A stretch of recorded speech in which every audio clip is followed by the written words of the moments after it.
طلع البدر علينا من ثنيات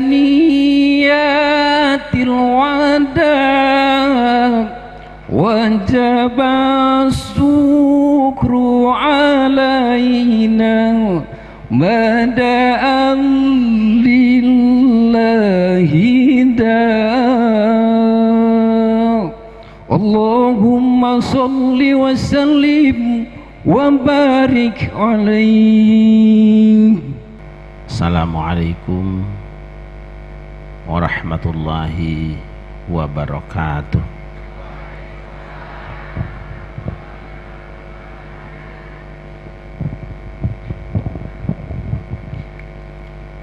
Alhamdulillahi wa bihi bada'na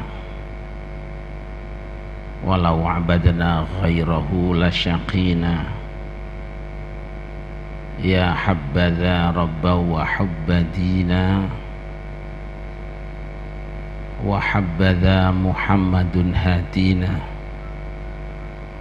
laulahu ma kunna wala baqina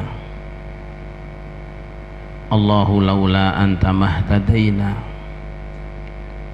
wala tasaddaqna wala sallayna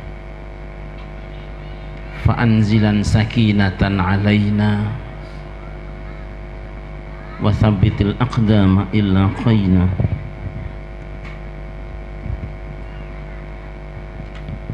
Nahnul ula jauh ka muslimina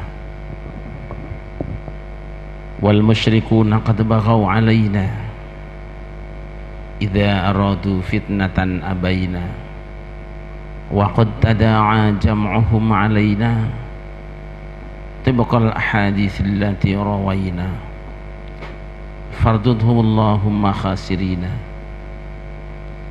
Wassalatu wassalamu ala nabiyyina sayyidina wa maulana Muhammadin wa ala alihi wa ashabihi wa tabi'ina ajma'ina. Rabbi syrah li sadri wa yassir li amri wa halul 'uqdatam min lisani yafqahu qawli. Subhanaka la ilma lana illa ma 'allamtana innaka antal alimul hakim. Amma ba'du. Al-mukarramun, para alim ulama, para sesepuh dan tokoh masyarakat, aparatur pemerintahan baik TNI, kepolisian maupun sipil, yang terhormat Bapak Camat Kecamatan Sidarja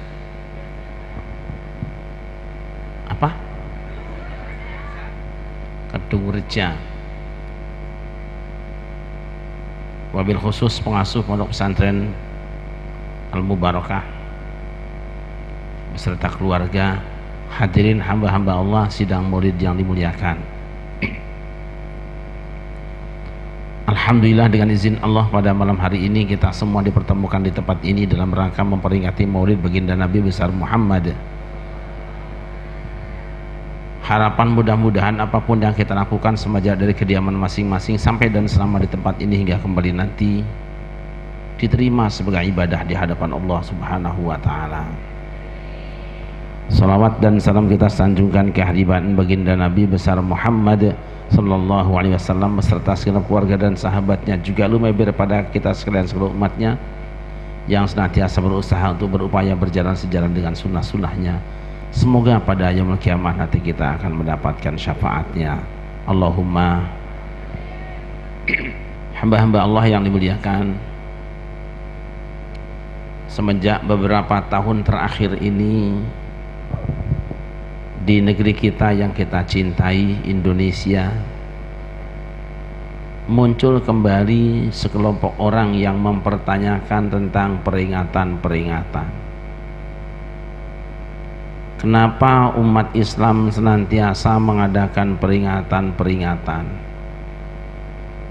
Maulid Nabi peringatan, Isra Mi'raj Nabi peringatan, Nuzulul Quran peringatan, Tahun Baru Hijriah peringatan, Agustusan peringatan, 10 November peringatan, 5 Oktober peringatan, 17 Agustus peringatan, semua diperingati. Saya jawab dengan sederhana. Alamas yang namanya peringatan itu kan cuma kata ingat yang ditambah awalan per dan akhiran an, jadi peringatan.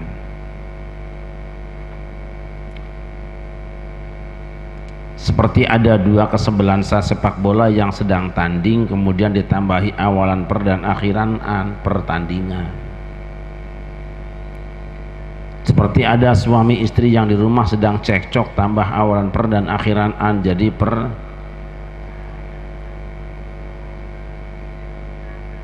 Kenapa ada pertandingan? Karena ada yang bertanding dan ada yang dipertandingkan. Kenapa ada peringatan? Karena ada yang diingat-ingat dan ada orang yang punya ingatan. Oleh karena itu kalau malam ini di pesantren Al-Mubarakah ini diadakan peringatan, itu berarti mulai dari RT, RW, lurah, camat sampai kiai dan masyarakat yang datang malam ini adalah orang-orang yang punya ingatan. Dan itu sebabnya nanti kalau ada orang yang bilang-bilang bid'ah peringatan, larang-larang peringatan, anti peringatan, kita tidak usah marah, tidak usah tersinggung, sebab orang itu sudah hilang. Dan kalau ada aparat pemerintah yang diundang ke tempat ini tidak datang, berarti aparat itu sudah kurang. Betul apa tidak? Gitu aja kok. Kenapa kita mengadakan peringatan Maulid Nabi? Karena kita cinta Kanjeng Nabi. Kenapa kita harus mencintai Kanjeng Nabi? Sebab ada dawuh Kanjeng Nabi, salasun man kunna fihi wajada bihinna halawatal iman. Salasun ana telung perkara man sapa wonge kuna kang ana apa salasun ana iku fihi ing dalem siman wajada bakal nemoni sapa siman bihinna kelawan salasun halawatal imani ing legine iman. Ngerti enggak? Ngerti napa mboten? Salasun ayat tilu perkara man sing saha jelema kuna anu aya naon salasun aya eta fihi di siman wajada tan wan bakal magihan saha siman bihinna kelawan eta salasun halawatal imani kana amisna iman. Ngerti enggak? Di sini ada orang Jawa. Gak usah ngaku, kelihatan kalau bibir tebel hidung pesek yang masih Jawa aku. Di sini ada orang Sunda. Ada orang Sunda. Gak usah ngaku kalau pantatnya lancipnya Sunda aku.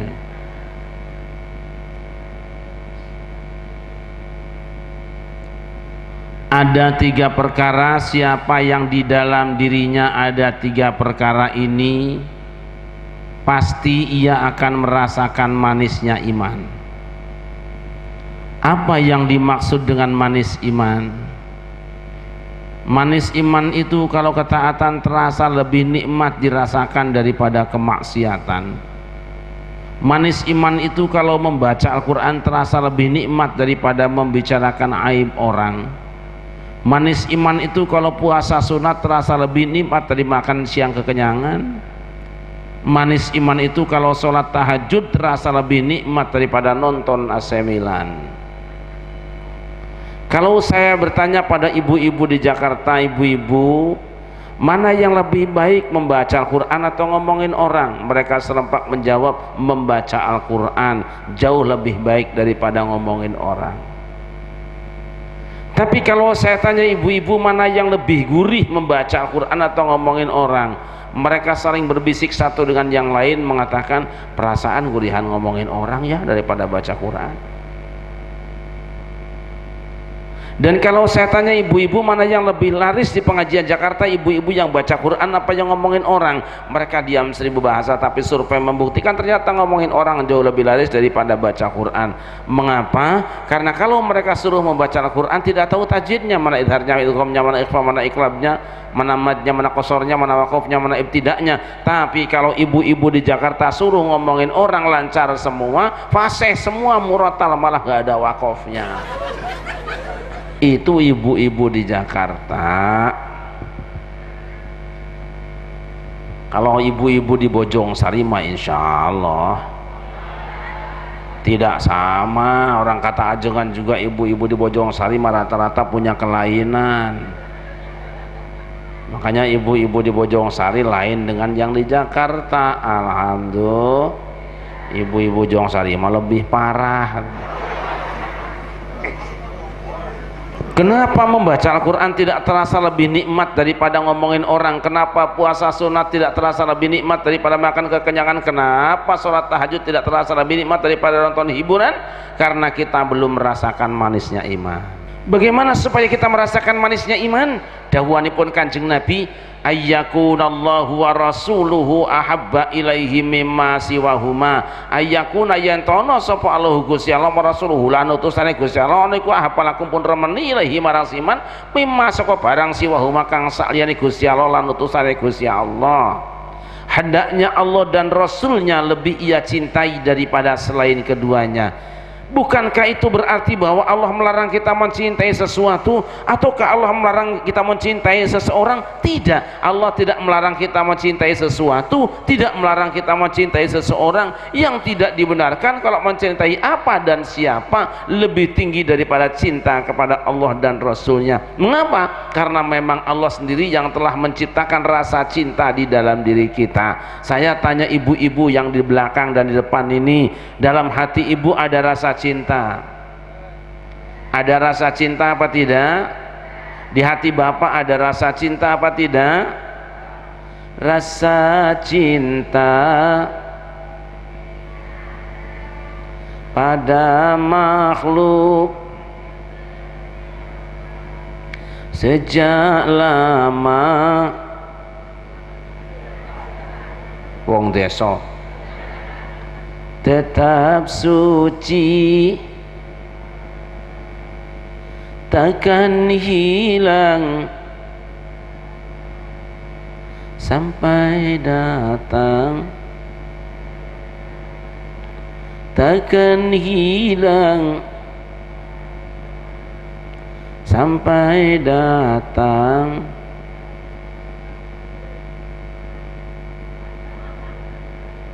Wong desa lan duwe kaset. Allah tidak melarang seorang suami cinta istrinya, bisa jadi hasil rebutan dengan teman sekolahnya. Yang tidak dibenarkan kalau cinta pada istri malahkan cinta pada Allah dan Rasulnya. Allah juga tidak melarang seorang istri mencintai suaminya. Bisa jadi ibu itu dapat laki-lakinya dijebakkan ubur-uburan dengan hansip karena nggak kawin-kawin. Yang tidak dibenarkan kalau cinta pada suami mengalahkan cinta pada Allah dan Rasulnya. Bagaimana supaya tumbuh cinta pada Allah dan Rasulnya? Yang pertama, man futihalahu babu dzikrillah faqad futihalahu babu mahabbatillah. Siapa yang dibukakan untuknya pintu zikir kepada Allah, terbukalah untuknya pintu untuk mencintai Allah. Makanya malam ini yang kumpul di tempat ini tidak sampai 10.000 orang, itu manusia. Tapi malaikat-malaikat Allah yang kumpul di tempat ini malam ini bukan cuma 10.000 orang, bukan cuma 100.000, mungkin jutaan orang malaikat kumpul di sini untuk apa? Yaltamisuna majalisaz dzikri, sengaja mereka mencari-cari majelis zikir. Ketika bertemu dengan orang yang beriman membaca Al-Quran, malaikat tenang mendengarkan. Saat orang yang beriman sedang berzikir, malaikat ikut zikiran. Saat orang yang beriman sedang sholawat, malaikat ikut sholawatan. Saat orang yang beriman memanjatkan doa, malaikat mengaminkan. Mereka menghamparkan sayap sambil nantang kita semua. Halummu ila hajatikum, wis panjenengan apa kan ngomong wae marinyo ngajak sing kutak ngomong Gusti Allah mau nyenokane ngomong bae wis. Ngerti apa ora? Malaikat berkata pada kita semuanya sambil menghamparkan sayapnya, halummu ila hajatikum, prak nyarita anjeun hayang ka aing mumpung aing keur dia ngomong bae ke ku aing dibajakeun ka usaha tong era-era sia. Ngerti enggak? Malaikat menantang kita semuanya, insya Allah, karena malaikat yang menjadi tim sukses, doa-doa kita akan diijabah oleh Allah Subhanahu wa Ta'ala. Allahumma, lain nama tim sukses caleg sama bupati.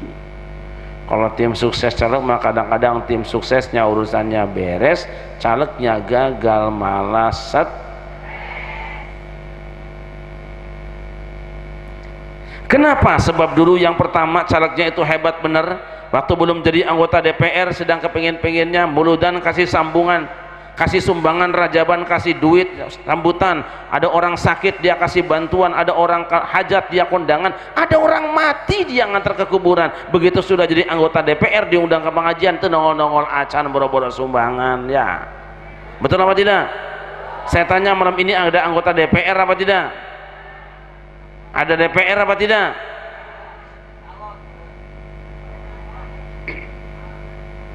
Ada Pak RT, ada Pak RW, ada Pak Lurah, ada Pak Camat, ada Bupati. Saya dengar tadi Bupati sudah berangkat ibu-ibu, tapi nggak tahu pergi kemana tuh orang.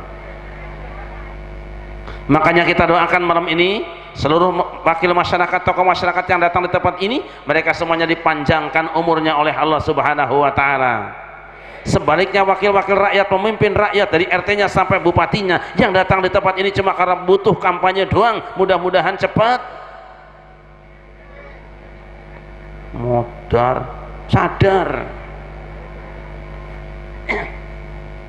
Ikhwani fillah, inilah tempat yang oleh Rasulullah dikatakan sebagai raudhatun min riyadil jannah, taman di antara taman-taman surga. Nalikane Kanjeng Nabi dawuh, idza marartum bi riyadil jannati farta'u, jika kamu lewat di taman-taman surga mampirlah kamu. Wa ma riyadul jannah ya Rasulullah, apa itu taman surga wahai Rasulullah? Hilaku dzikri, riungan zikir. Jadi tempat ini malam ini menurut dawuhanipun Kanjeng Nabi parantos janten hilaku dzikri, parantos janten raudhatun riyadil jannah, geus jadi taman di antara taman-taman sur.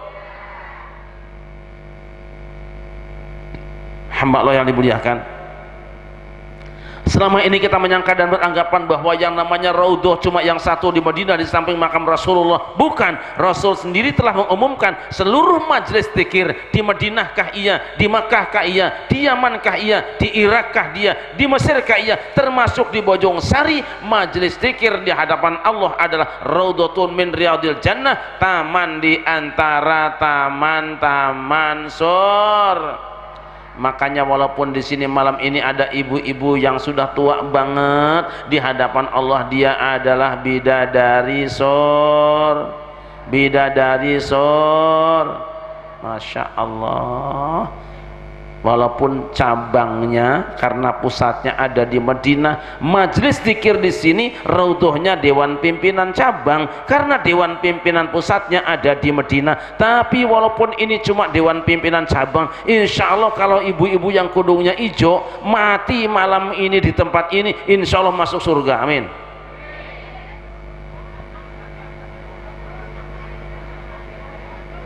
Ada kerudung hijau, insya Allah malam ini di tempat ini.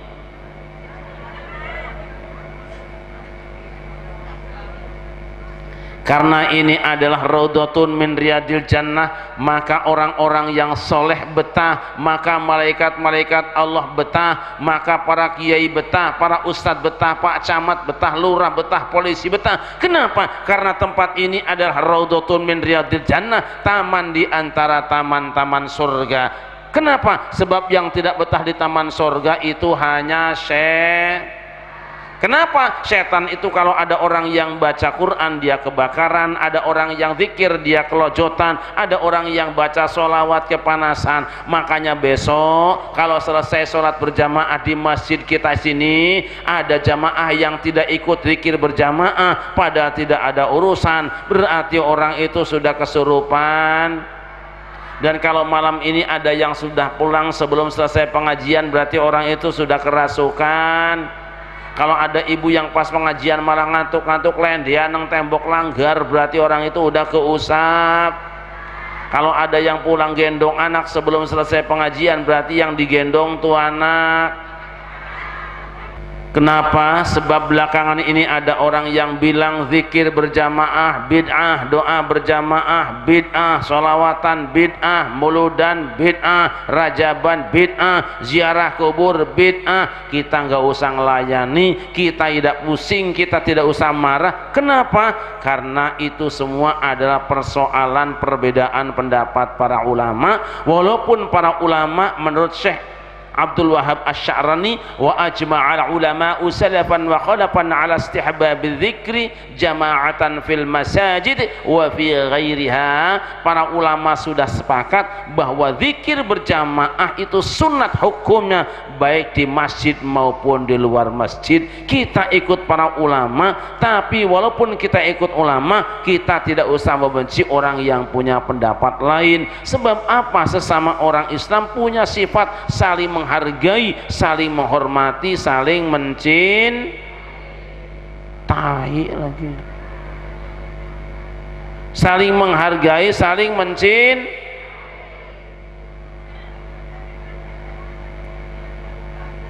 dan kita sampai mati tetap akan saling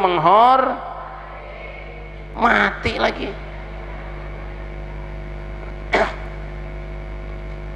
Tapi kalau terus-terusan Islam Nusantara disalah-salahkan, kalau terus-terusan Islamnya Wali Songo disalah-salahkan, kalau terus-terusan Ahlu Sunnah wal Jamaah disalah-salahkan, kita umat Islam Indonesia kudu sing-singkan lengan baju ikut amaliyah keluarga Kanjeng Nabi Ibrahim. Wa auhayna ilaika an ittabi' millata Ibrahim hanifan wa ma kana minal musyrikin.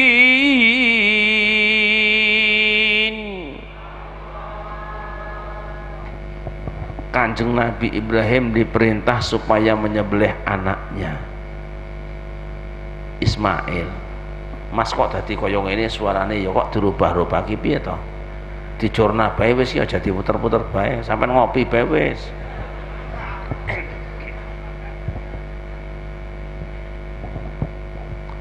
Pas Kanjeng Nabi Ibrahim ini, kalau soundnya kayak gini sakit, magnetnya ke kuping saya sakit. Nah tadi setelan yang tadi saja. Pas Kanjeng Nabi Ibrahim akan melaksanakan perintah, setan datang. Bro, manggil Nabi bro, mestinya kalau manggil Nabi itu Sayyidina, tapi setan kan anti Sayyidina.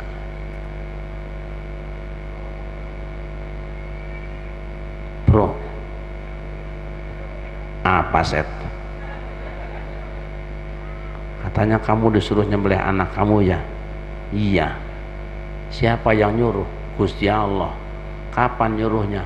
Tadi malam. Di mana bro? Di dalam mimpi. Walah bro. Mungkin yang nyuruh kamu nyembelih anak kamu dalam mimpi itu bukan Gusti Allah, bisa jadi dia itu setan, padahal dia sendiri. Kanjeng Nabi Ibrahim tidak mau bicara.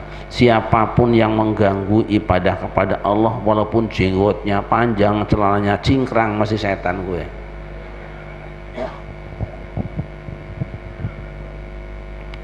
Akhirnya Kanjeng Nabi Ibrahim ngambil batu, lempar, minggat setannya. Ditanya sama bosnya, "Primen Kang?" "Gagal bos."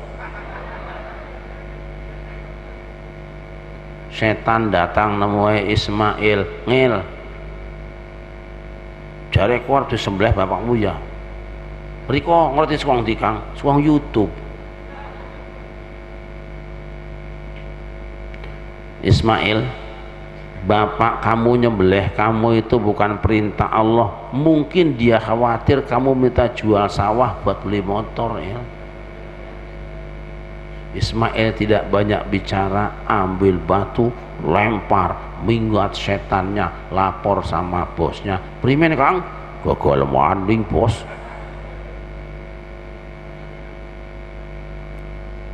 Setan datang kepada ibunya Ismail, Siti Hajar. Unduk.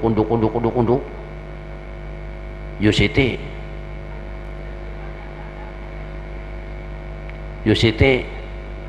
nang pasar apa dengan gue?" "Yo Siti, apa Tan?" "Katanya anak kamu akan disembelih sama suami kamu ya?" "Iya."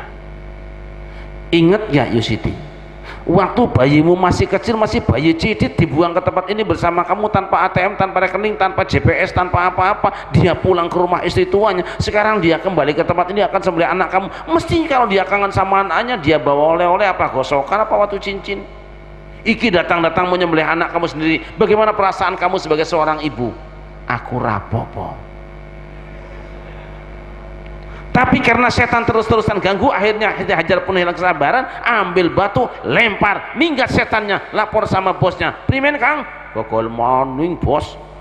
Kenapa setannya gagal menghancurkan keluarga Ibrahim? Kenapa keluarga Ibrahim selamat dari aliran setan? Karena Ibrahim tidak kompromi, tidak mempersilahkan. Mulai dari Ibrahimnya sebagai pengasuh pesantrennya, sampai Siti Hajarnya sebagai ibu nyainya, sampai Ismailnya sebagai santrinya, tidak ada kompromi dengan setan, tidak mempersilahkan setan untuk memberikan kultum di masjidnya, apalagi khutbah Jumat. Makanya besok kalau ke tempat ini datang orang yang mengatakan zikir berjamaah bid'ah, doa berjamaah bid'ah, muludan bid'ah, rajaban bid'ah, tahlilan bid'ah, ziarah kubur bid'ah, tidak usah banyak bicara, langsung ambil batu, ambil batu.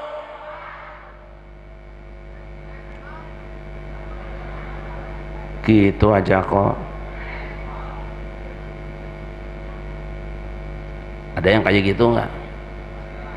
Ada yang kayak gitu nggak?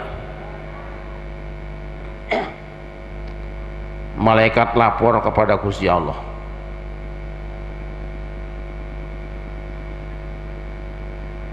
Seribu teman enaknya apa ki ya? Ini pinggirnya apa ki? Kalenan ya? Isi senak ya kan kurang seding maning jajan.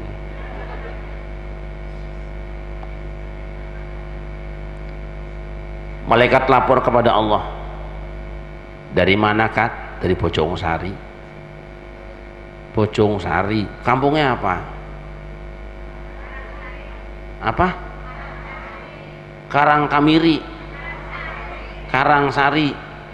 Oh, Karangsari yang tidak masuk internet itu ya Kat ya. Deso ya katija. Acara apa Kat? Mududan. Siapa yang datang Kat? Masya Allah, camatnya datang, lurahnya datang, poseknya datang, semua orang Islam datang di tempat itu. Siapa yang nggak datang Kat? Bupati. Kenapa nggak datang? Tahu. Mungkin nggak mau dipilih lagi.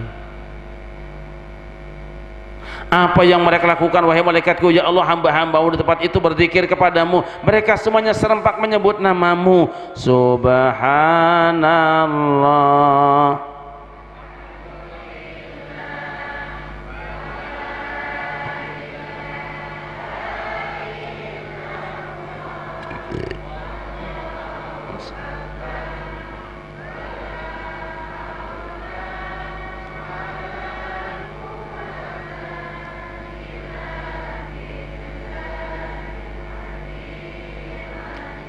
Apa yang mereka minta wahai malaikatku, ya Allah, orang-orang Bojong Sari minta diampuni dosa-dosanya. Aku tidak akan mengampuni orang yang tidak membaca amin. Minta apalagi orang Bojong Sari wahai malaikatku, ya Allah, orang Bojong Sari minta dibebaskan dari api neraka. Aku juga tidak akan mengijabah orang yang aminnya terpaksa. Apalagi yang diminta oleh hambaku wahai malaikatku, ya Allah, hamba-hambamu minta dimasukkan ke dalam surga. Memangnya orang Bojong Sari ada potongan masuk surga Kat? Tidak ada. Dari mana kamu tahu tidak ada potongan masuk surga? Dari cara duduk mereka waktu pengajian, mereka duduknya macam-macam.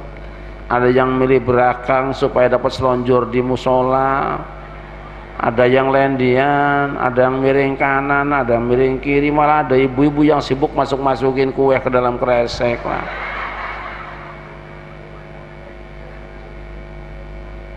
Apakah mereka melihat surga wahai malaikatku? Tidak ya Allah. Bagaimana kalau orang Bojong Sari melihat surga? Ya Allah, kalau orang Bojong Sari melihat surga, pasti mereka akan histeris jeritan minta dimasukkan ke dalam surga. Kat malaikatku muduno sira kabeh, aturna saka aku Gusti Allah, sampaikan dari aku, anni qad ghafartu lahum, sungguh aku telah mengampuni dosa mereka semuanya. Allahumma. Iya, ada malaikat yang interupsi nanya sama Allah, takon apa kon takon Setia Novanto apa duduk, takon apa kon maling nyong.